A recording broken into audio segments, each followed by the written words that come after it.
my dear children. In previous two videos we have learned about curry. हमने दो videos में देखा ना कि करी, पहले वीडियोस में हमने क्या देखा था कि करी कैसे उस बच्चे को बचा रहा था, है ना। दूसरे वीडियो में हमने देखा कि वो कैसे फल और फ्रूट्स वगैरह चुरा रहा था, तो वो ठीक हो गया था, चुराना बंद कर दिया था, है ना। नाउ हम हाथी के बारे में और करी के बारे में और कुछ भी जानेंगे कि हाथी को हमें कैसे ट्रीट करना चाहिए, है ना। तो चलिए देखते हैं आगे इसमें। An elephant must be taught when to sit down, when to walk, when to go fast and when to go slow.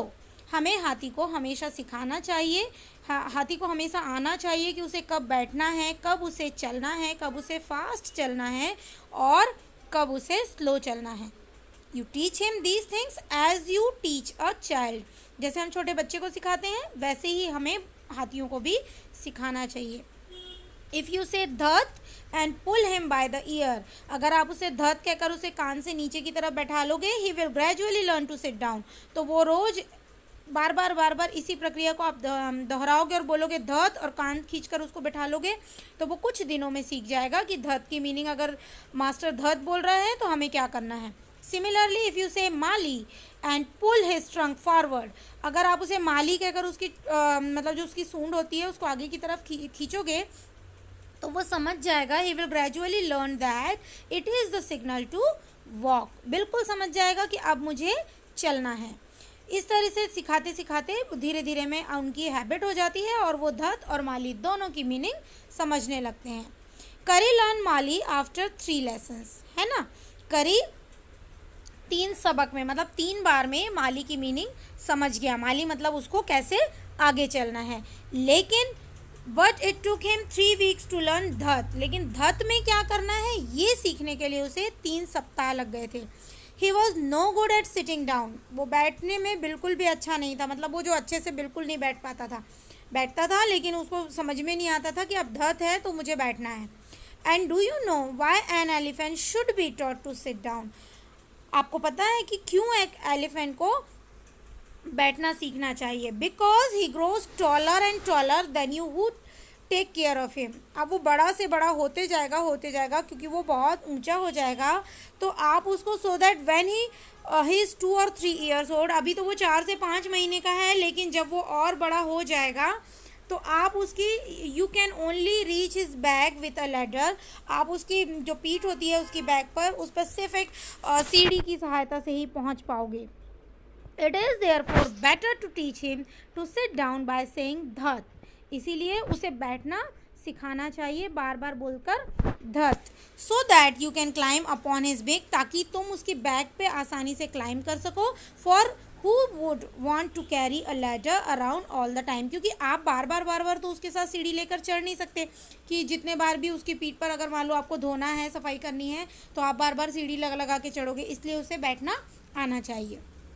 The most difficult things to teach an elephant is the master call.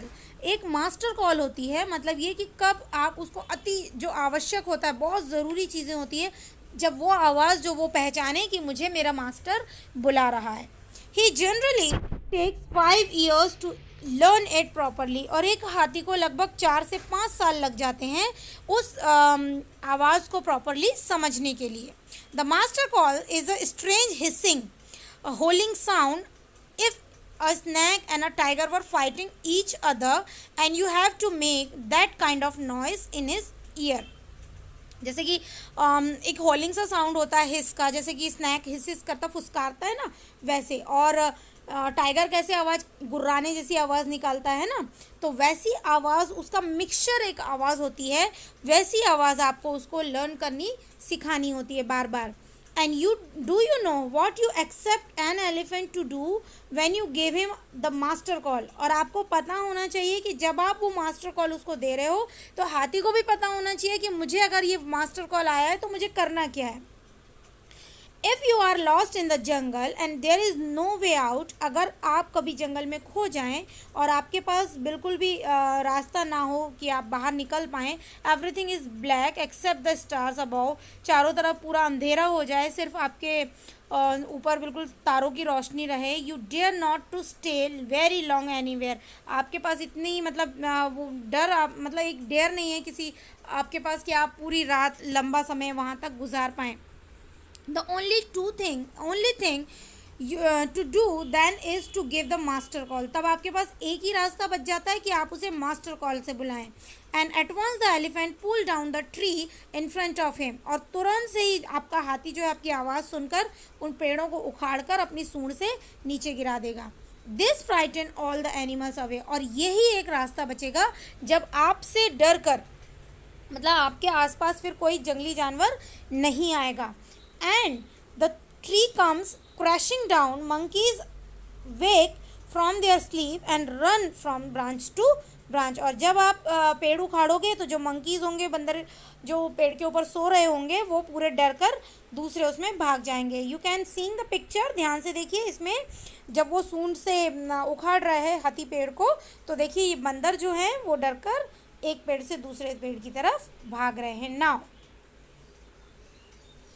You can see them in the moonlight. आप moonlight में देख पाएंगे।